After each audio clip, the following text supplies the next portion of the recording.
Hello everyone, welcome, thank you for coming.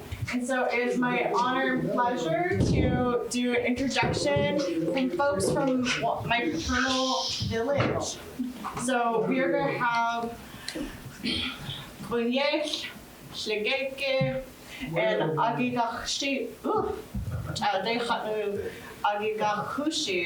speaking to us today, not only about the history of the Hoonah Schools Khu.éex, which has been going on for over 30 years now, but they have a wonderful documentary to share with you. And so, without further ado, Khu.éex for that introduction. I wanted to say Khu.éex for having us here, and Khu.éex for coming, and we're so excited to share this with you. This is while our grant with the Association Alaska School Board helped pay for this. This really was an opportunity to do two things, and that's really all I want to do is just put some context to this. We'll show the video, and then I'm going to pass it off to Auntie Duffy and Keiki to talk about what you will see in the video. And the couple things that I just wanted to share, and I created a whole slideshow which we will present at the Elder Youth if you want to hear and see more. But I just wanted to touch on this because in the panel we were talking about all the intergenerational trauma, but then also our strength and resilience. And it's our culture that really will, and helping our kids and integrating that. And that's the work that we really tried to bring forward in the grant that we had with 6 different communities, including Hoonah. That's how we ended up working with it. And as that grant was winding down, we had a new one, and we wanted to help our cultural and language teachers across those districts and into the new grant to understand, what have we learned and what do we want to continue. And what you will see in Hoonah, when we were there this spring, they had timed it with the raising of the new kutia. We brought in 24 language teachers and speakers. Keiki had invited us last October. It's like, hey, there's this thing in Hoonah. We would love to have you. And we took that as an opportunity to highlight what's so beautiful with our language teachers partners about, we had discussions thinking about what is it that we see at U.eex. And the idea is, as beautiful as it is, not how do you just exactly replicate what's happening in Hoonah, which is awesome, but what is your strength in your community? How might you build? How might you start and bring that forward and integrate it in your schools? And so that's really the thing. And then the other part of it is, as we started planning, because I reached out and I said, hey, you remember you invited us, we're going to come. And we started talking about the bits and pieces of how we want to help our teachers all grasp and take some of the lessons and examples and think about what they want it to look like in Angoon, in Wáan, in Heidelberg, in Yakutat, in Juneau. But then also, my sister made a request. She said, you know what would be really great, sis? We have such turnover in our community of administrators and teachers. And we keep doing this thing. We know in our community what that is. And it's difficult to describe that to our new superintendents, our new principals, our teachers, and help them conceptualize a thing. They may be coming from Tennessee, Kansas, wherever. Why do we want to do this? What is this? And this video, she's like, if we can do a video to help, that would be so great. That would be really helpful. And so we did. We did the two things. We brought people in, and we produced a video, which did, I had to drag my sister out of her Khu.éex for a minute. I'm like, we need you to do this. And she's like, you want me to leave my Khu.éex right now? I need an interview. Anyway, we did it. And I'm grateful to her. And that's about all I want to say, because I really want to just know that we work with our language teachers. We had questions and discussions ahead. They helped us make some things. Here's our team here. Which, can you do a quick stand up? I want. Can you stand up? I know you're being shy. And then Alicia. We had Jen, who got about 24 of us to Hoonah. And then Scott also helped us produce it. So I just want to know, we're sharing it, but it was a team. And We have more resources, and that's all I'm going to say, because we really just want to get to the video and then let Katie and Auntie Duffy share about it.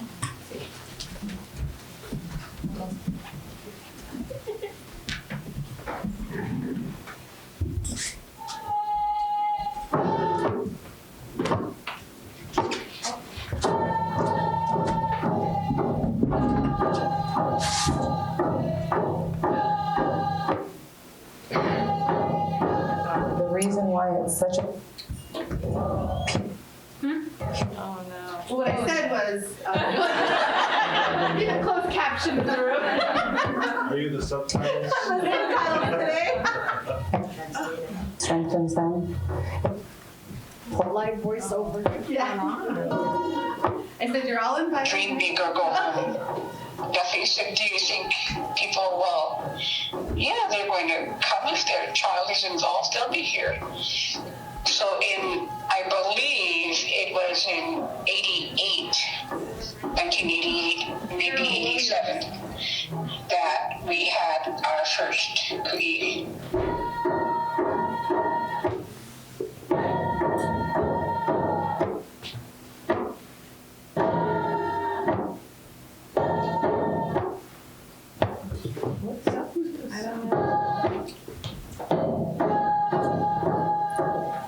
Khu.éex is a ceremony that is still practiced today. We have it in all of our villages and communities.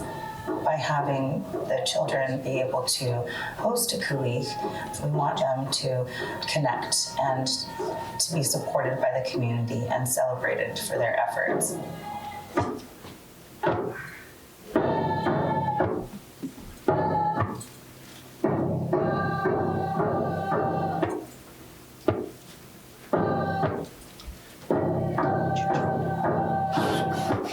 Okay.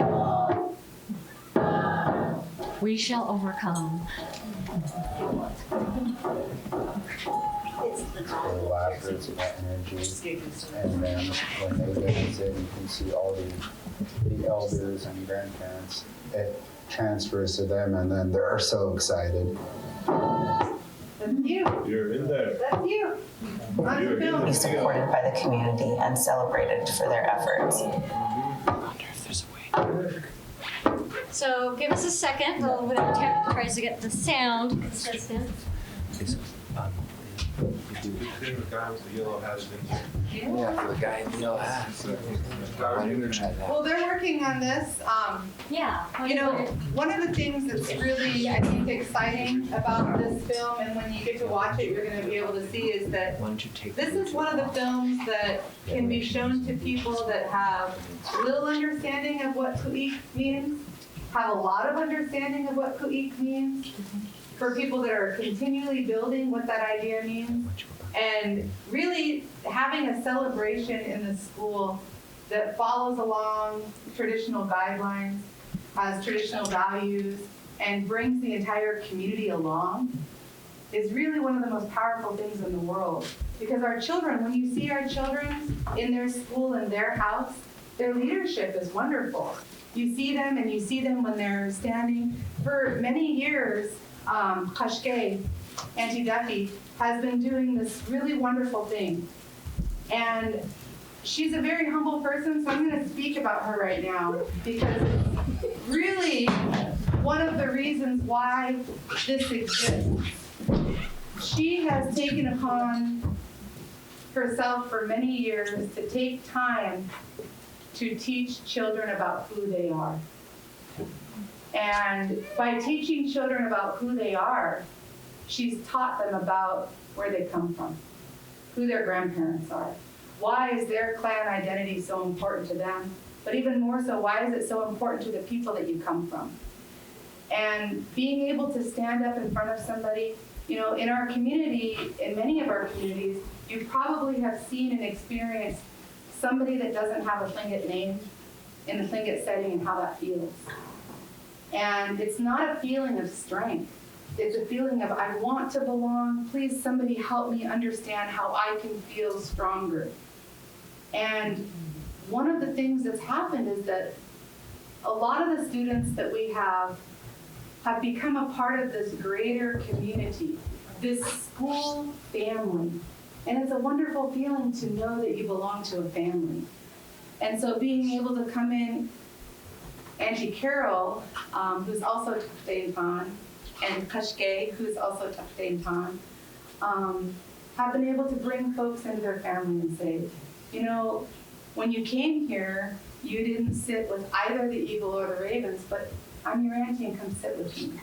And it's a wonderful thing to be able to see children have a place to exist in the world that means so much to them.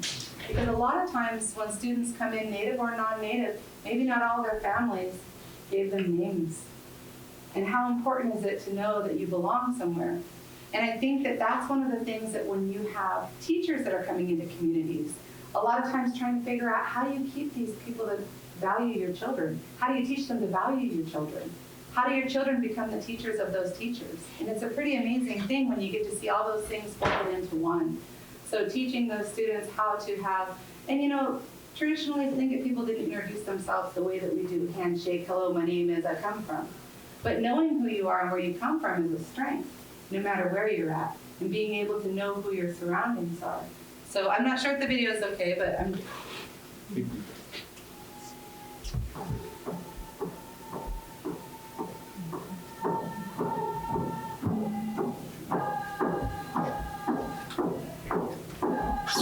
Everybody, this is a sing-along.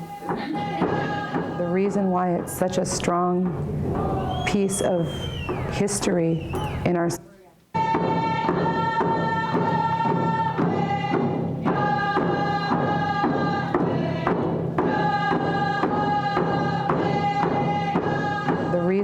such a strong piece of history in our school that continues to play over and over every year is that the ability for us to teach our children who they are and how their identity strengthens them is probably one of the most important things that a human being can know. Dream big or go home. Do you think people will, yeah, they're going to come if their child is involved, they'll be here. So I believe it was in 1988, maybe 87, that we had our first Khu.éex.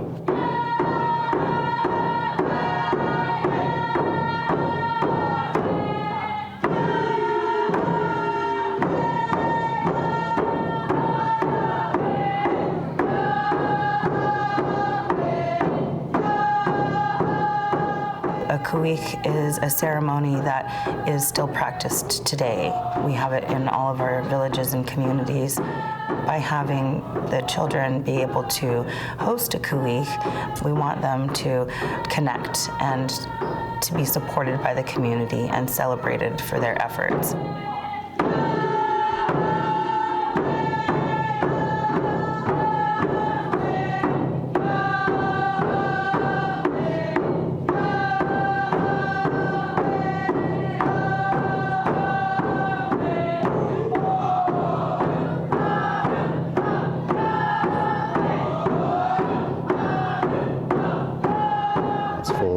It's full of energy, and then when they dance in, you can see all the elders and grandparents. It transfers to them, and then they're so excited. One thing that's really, I think, been the heart of Hoonah is that the families are so strong and so embedded in their relationships. That regardless of the different faces in the schools, you still have the same aunties right now, today, that are downstairs mixing those berries. You still have the same folks that are retired teachers now coming back as community members.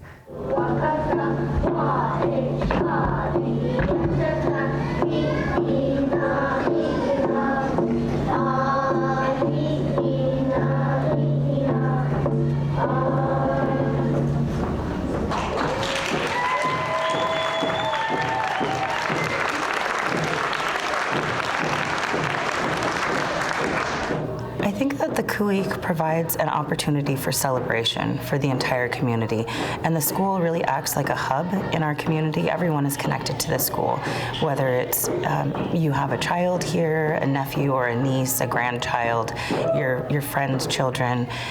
We're all connected to the school in some way, and so it really serves as a beautiful space to bring everyone together and to celebrate culture. And it's positive, it's fun, it's happy, and everyone has a good time.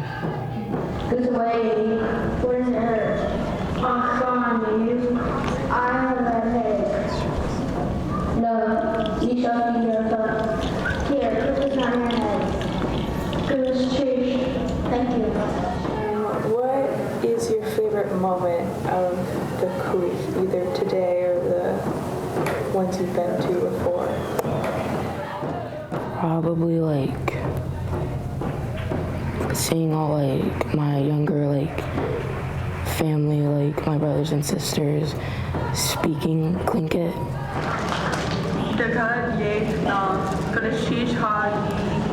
Thank you to all the Raven clans for inviting us here. We are happy to be here.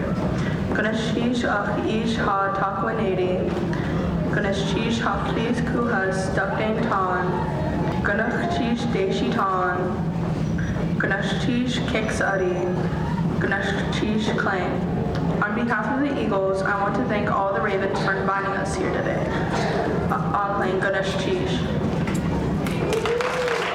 It's just like the culture and how like everybody like you like connect so well because you've like known everyone for like your whole life.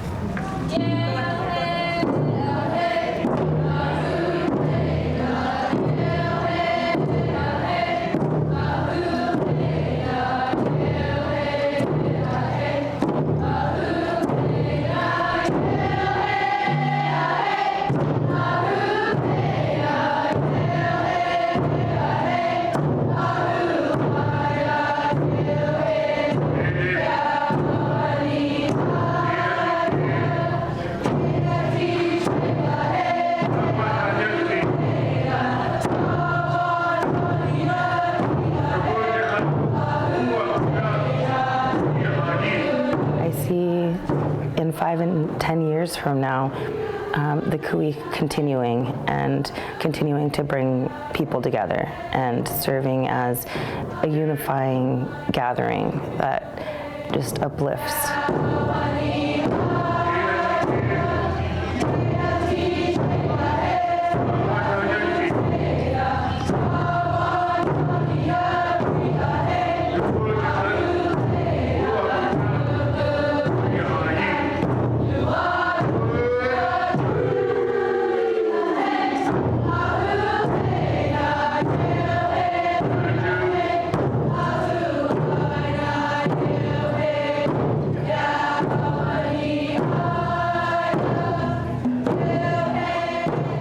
If they know they're loved, they're going to succeed. If they know that they're cherished, and if they know the most important value is they know who they are, they're going to do fine. It all starts with the importance of who you are.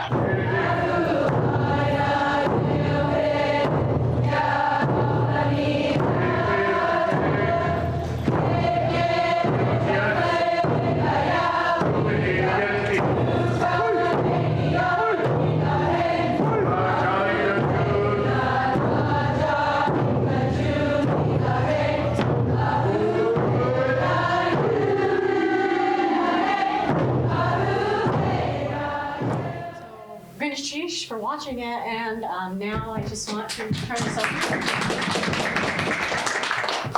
to Auntie Duffy to fill in. What would you like to share with others about? I think as we've been working together, you've been there working, and every single community that we would have in our that we've been working with at ASB, Association of Schools, without exception, they all said our culture is important, our language is important. And our role, our challenge, has been to work with our districts on how to integrate that. So I want to hear from you about this and how that's helped with that, and maybe anything else you want to share. Ashke. Okay. SK ella tengo que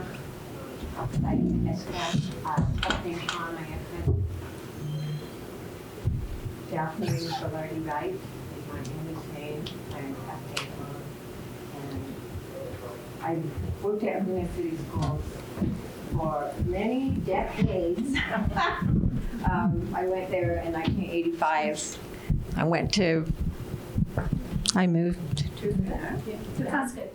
in 1985 and taught third grade for 11 years. And then I retired from being a third grade teacher and was fortunate enough to land in the cultural education department, first putting curriculum together for elders, then working with elders, and then actually delivering the cultural program for quite a few years. I'm now retired, and I kind of,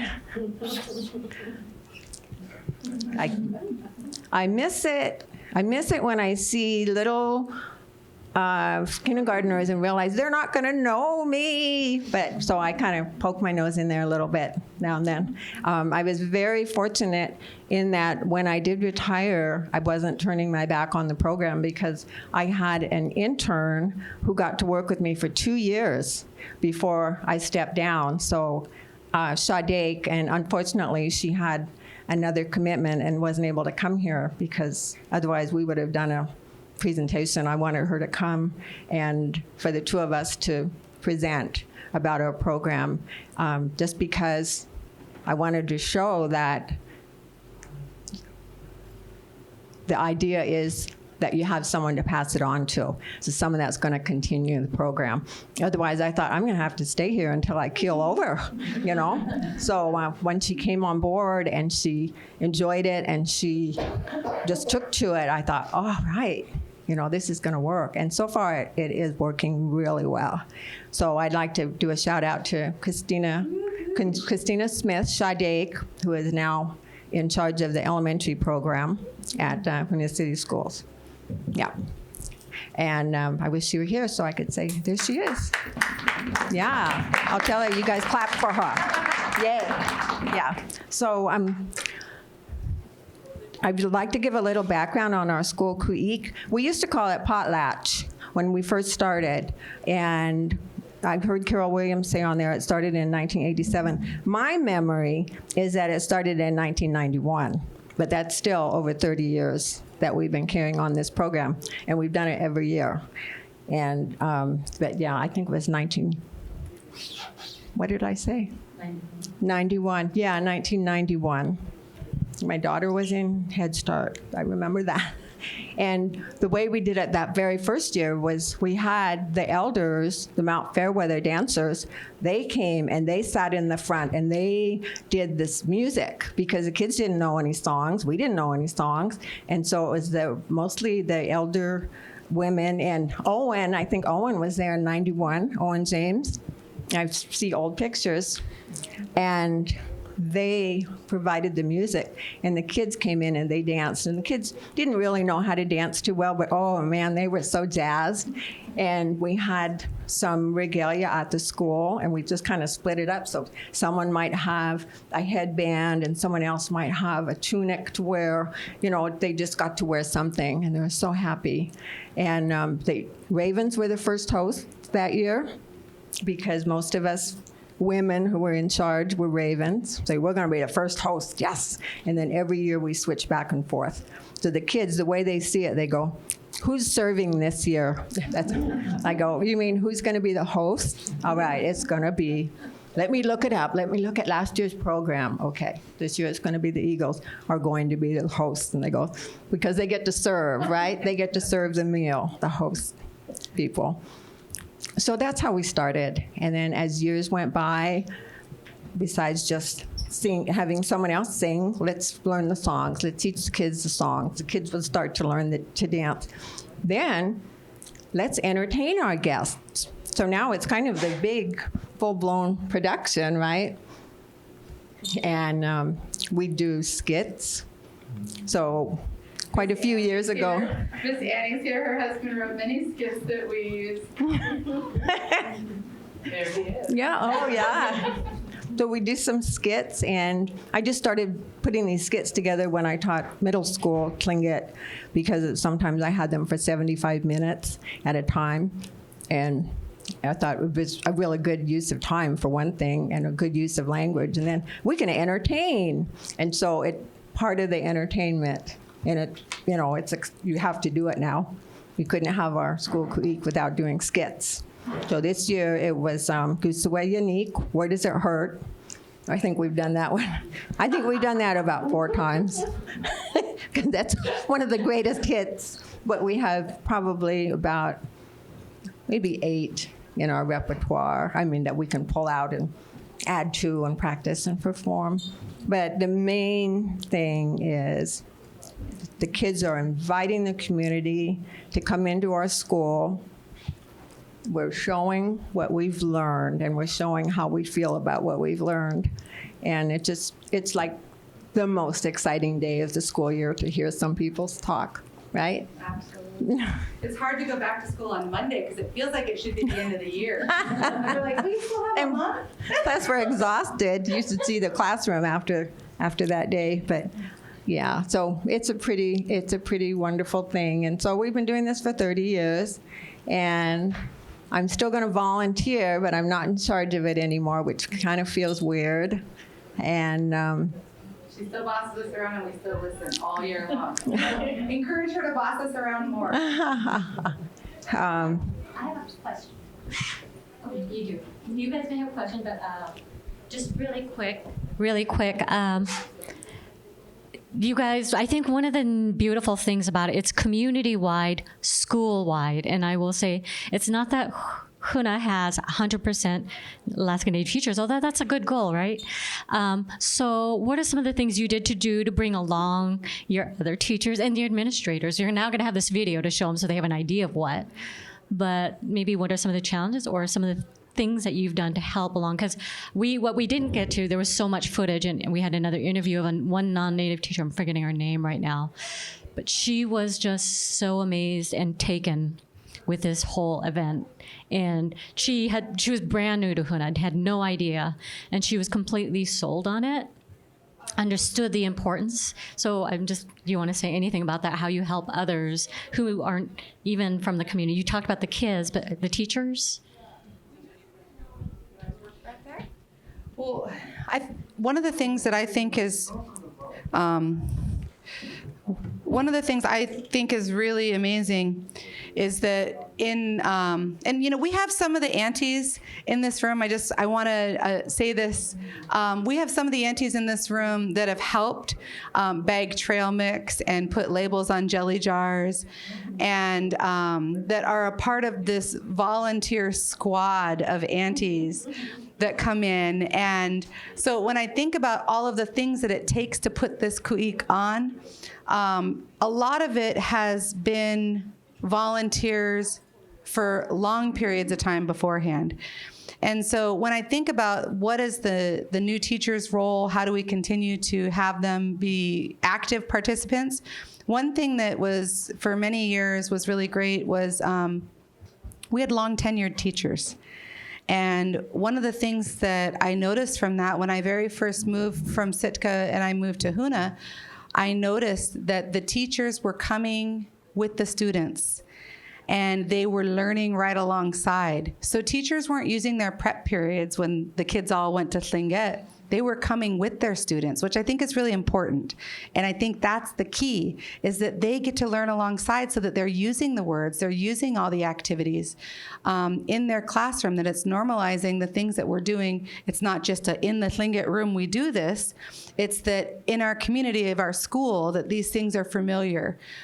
Posting a lot of things that are like commands and posting words. We did words of the phrase of the weeks, and every classroom would have a phrase of the week posted. Making sure that all of the things that we're doing are built into the everyday curriculum and not just added in during 30 minutes of the day. or on Friday we do this one thing. One of the other things that we've started doing is that we do song and dance once a week, and we start the day out like that. And so we spend on Fridays from 9 to 9:45, everybody, the entire staff, superintendents, maintenance, the lunch lady, all of the people, they all come into and we invite our community. And I think that that's an amazing thing. Grandparents come in as they can. We just actually hired some uncle consultants to come in and spend time with our young men. Because one thing that we realized, and other folks might be realizing or seeing this in their communities, is that uncles are really precious and sometimes hard to find.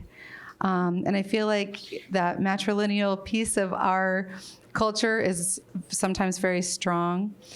But one thing is you want them to learn how to be nephews. You want them to learn those things. And one thing I don't do is I cannot dance like Larry Garrity. And I cannot song call the way that our uncles have done those things. And it's nice to be able to have those things happen. So being able to bring people into our community, invite them in. So thinking about what can other communities do to make sure that the school is coming along for the journey. In the mornings, we do morning announcements. We do the Pledge of Allegiance in Tlingit. We offer what are the things that are happening this week. We have, in each room, we have copies of our traditional values in each one of the rooms. A lot of times you'll go in and you see teachers will say, these are the things that we're going to do. Well, this is the value for the classroom. This is the value for the school. So those are some of the things that we're doing, that we're hoping that is encouraging people to walk alongside of us. Have you found a sister city community to interface with that you could do an actual Khu.éex where they host in different cities to get this model in another town, maybe Sitka? So Jarek said he'd like to invite Sitka. Well, we would love that as well.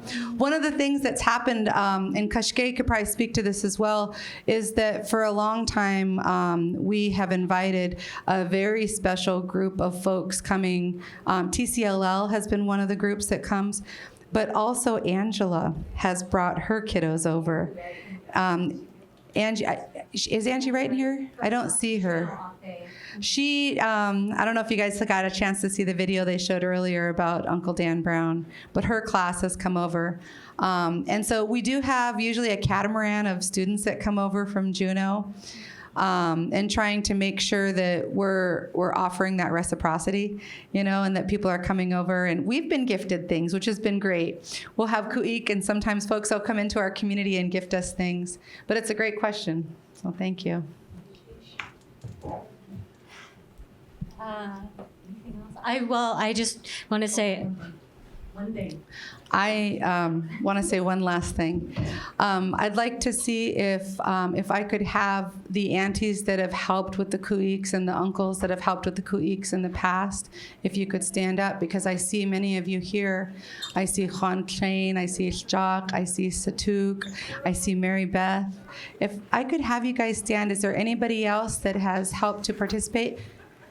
I really want you folks to see these people, because these are the wonderful family that we have that makes these things happen.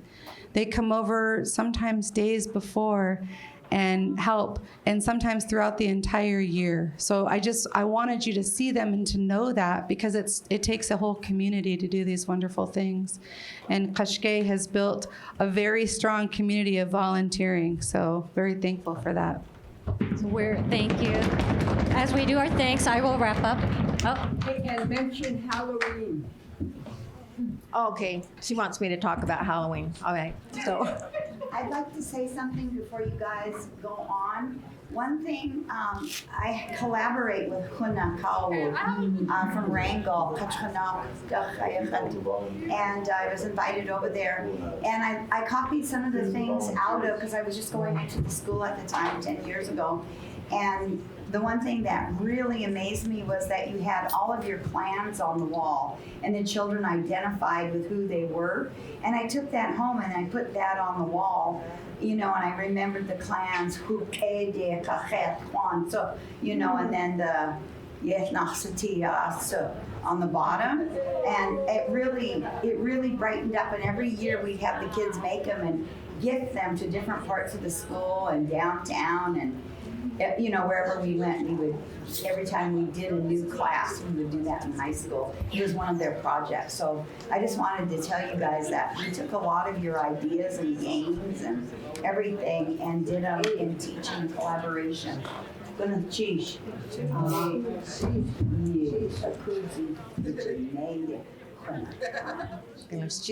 So I have to talk about Halloween, and then you're after me. Okay. So Sitka, my sister over there, she's my biggest cheerleader, and also my biggest critic sometimes. But you know, she is my cheerleader. And so for many years, and I don't even know when I started this, but we would try to encourage the kids to say, you know, when they go trick-or-treating, be sure and say u.eex and all that. And so then I've started teaching them how to trick-or-treat in Khu.éex. So now they are required, if they want candy at my house, and quite a few other people. And now they're all Yeah. adults too that are. Yeah, anyone wants candy at my house, they have to trick-or-treat in Khu.éex, so they have to. And so it's kind of funny that kids will go, I mean, they'll say that together, you know, because they've been practicing at school. And if they come with kids that are from out of town or kids that don't go to our school and don't know how to trick-or-treat, they're going to be teaching their friends out on the porch. We can hear them on the porch practicing before they knock, because I've got signs on the porch to remind them what they have to say. So they just have to say, if they're by themselves, I want candy, or if they're with their friends, we want candy. And then we have this little dialogue we do as I give them their candy. So that's very important. If you want candy, you're going to use Khu.éex when you come to my house and your house and some other people that have joined. And I wanted to just mention about Angie Wright, who's a teacher at SOK School. We saw the beautiful movie that they made about Daniel Brown. She came out to Hoonah she brought her classes out 2 different times because some of our kids moved to Juneau, and they were so bummed that they were going to miss doing their Khu.éex introduction when they were in 5th grade, because that's a tradition at our school. You're in 5th grade, you get to do your introduction in front of the whole town at our school, Khu.éex. So she brought her entire class out so that